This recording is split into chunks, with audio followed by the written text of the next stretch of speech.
Ladies and gentlemen, huge development in the Durham probe special counsel. It's being reported as maybe a setback, but it's not a setback at all. Hit subscribe to this channel. Be here tonight for the live stream at 8 p.m. 8 p.m. at 8:30 p.m. Pacific. The link will be below in the description section, the pinned comment. Basically, the judge is allowing some things, but not other things, and what he's not allowing really doesn't hurt the case against Sussman. What Michael Sussman did was lie to James Baker, the FBI legal counsel. Well, to prove that, the judge has allowed notes and testimony from the assistant director of the FBI's counterintelligence division, the deputy general, and a potential special agent. That is if Mr. Baker's credibility is undermined by Sussman's defense, which is what they're going to try to do. That is huge. Now, that would be very bad for the Durham probe special counsel if the judge in the case did not allow government officials to back the government official that is saying a lawyer paid by Madam Secretary in the Democratic Party deliberately lied in order to set up and frame Trump. Now, that's where we get to where the judge is limiting information. So the judge doesn't want to get into too much related to a whole bunch of people conspiring to set up and frame Trump. Because the judge said, well, listen, Michael Sussman is only being charged with lying to the Bureau. He's only being charged with lying to the Federal Bureau of Investigation. So therefore, we will allow two top officials at the Federal Bureau of Investigation, in addition to a special agent that could be used to testify. It all depends on what the Sussman team does. So Michael Sussman is the third indictment in the Durham probe special counsel. Again, be here tonight at 8 p.m. Pacific. We're going to talk about that and a lot more tonight at 8 p.m. Pacific live stream. It's always fun. We have amazing people. It's awesome. The chat is fantastic. So definitely be here tonight at 8:30 p.m. Pacific. But you don't want the judge in the case not to allow the Durham probe special counsel to acquire testimony from government officials. He is allowing that, and that's a huge victory. What he's not allowing at this point is information or certain emails. So he's allowed also hundreds of emails. So that's another interesting victory. So this is a huge victory for the Durham probe in terms of in terms of officials that worked with James Baker testifying on Baker's behalf.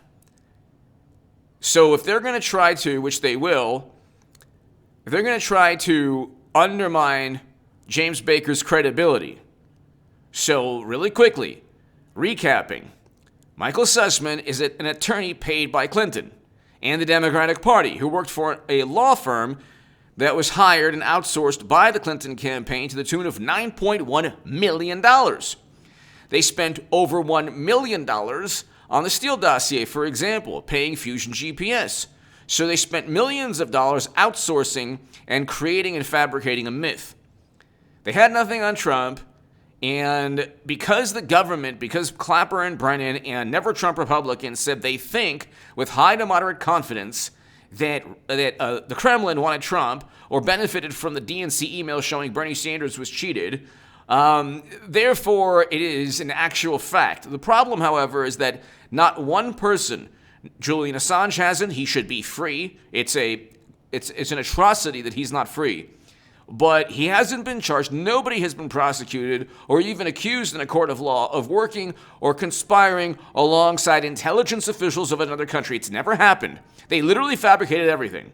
But because the government, so according to Democrats and morally superior, wonderful, highly educated liberals, the government can never lie, except when Trump is running the government. Then of course there's endless lies. But when they run the government, it's an appeal to authority. They could never lie. And the probe and the investigations into Trump's potential ties with you-know-who, that was all above board. Of course, Bill Clinton actually met with you-know-who at his home outside of Moscow, literally met with him at his home. had lunch, who knows what they did. Okay, this was years back, according to The Hill and Newsweek. Democrats don't care about those ties. Like, you couldn't get greater ties than the Clintons with that country. You couldn't. Like, it's impossible to, because they literally... President Obama started with a reset. Their foreign policy in 2008 was a reset. And then in 2012, the 80s want their foreign policy back, President Obama. Then, of course, they completely shift gears, just completely do a 180, and they are now the foreign policy hawks towards that country because they ended up cheating Bernie Sanders. Now, again, people say, well, don't bring this up. You have to. This is a very important time period in American history, 2016 is. And we're still living it. The Durham probe, the leak from the Supreme Court, watch that segment prior to this one. I talk about that. It's doing well, so watch that segment. This is all 2016. Had they not cheated their own candidate in a primary, had they not cheated Bernie Sanders, they would have then gotten 3 Supreme Court justices. When I say that he would have defeated Trump, what I'm trying to explain to you is that Clinton lost by 20,000 votes. Okay? Now, that was a populist year in American politics. 2016, Bernie Sanders was far more of a conservative populist than he became. He became a socialist and more of a internet character or internet creation, similar to AOC. They don't believe anything they talk about, really. They morphed into Green Party candidates. And Democrats utilize that type of theatrical performance to funnel left-leaning votes back into the Democratic Party. It's a very despicable, insidious type of politics. That's why I'm voting for Trump, in addition to I vote for anyone opposed by the Lincoln Project. So Trump and DeSantis are opposed by the Lincoln Project, but they're great candidates. They're great politicians. Or I should say they're great leaders. Look at the economy today. Look at the economy under Trump. Look at foreign policy today. Look at foreign policy under Trump. Look at life today and look at life under Trump. The Trump administration presided over great achievements. The media and intelligence agencies melted down. They impeached him for no reason at all. They never had any direct evidence, and if they had direct evidence, they could have used that in the court of law because it would have been against the law what he did, what he's accused of doing, but he didn't. He didn't do what they were accused of doing, and even the president of that country, President Zelensky, stated categorically Trump never pressured him. But anyway, as of right now, Durham obtained hundreds of emails from Fusion showing it was pushing unverified collusion allegations to media.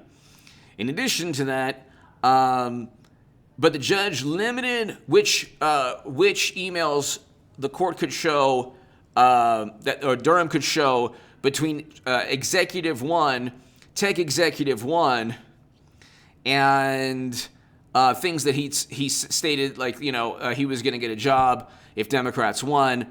So, I mean, that's not that big of a deal. But getting back to, me explaining my thought process, if I could go back, I would have written about Trump, and I would have said Trump is the best candidate in that year, in 2016. Okay? But in 2016, that was a populist year. They cheated the only populist they had who had resonated with conservatives even at that point. See, Bernie 2016 is completely different from Bernie of 4 years later or Bernie of today. Again, people say, you're still a Bernie supporter. It's like, no. I am Trump and DeSantis. You have to understand, though, one of the reasons I'm supporting President Trump and Ron DeSantis is not just because Trump presided over an amazing economy and an excellent foreign policy opposed by the Lincoln Project, Doha Agreement, which Biden botched, Abraham Accords, first president stepped foot in North Korea, record low unemployment, economic growth. Today we have GDP contracting, heading into a recession, geopolitical nightmare in Europe. We can go on forever. There's no doubt the systemic injustices that the left talks about are exacerbated and worse, much worse now. But it's like, but they would fight back. Cut a long story short, they would fight back. And Trump is fighting back through the Durham probe, special counsel and other ways as well. He fights back. Sometimes he pushes the envelope, but he fights back. That's the point with the Supreme Court segment that people watched. Some people didn't understand where I was coming from. It's not that Trump is a million times better than Bernie Sanders in terms of a president. Bernie would have done exactly what Democrats or corporate Democrats or the Lincoln Project or any, he would never have pushed back. Trump fought a system that Bernie Sanders claims to fight. It's the thing. It's pretty obvious. Okay? They did the exact same thing they did to Trump to Bernie Sanders first, but he folded.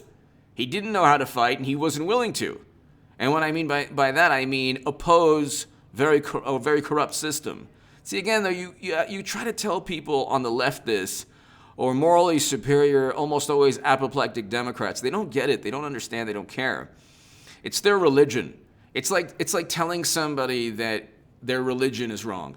They don't get it because politics is such a part of who they are as human beings. Anyway, hit subscribe. So they would have gotten those 3 Supreme Court justices had they put their full weight of the Democratic Party and all of media behind Bernie Sanders.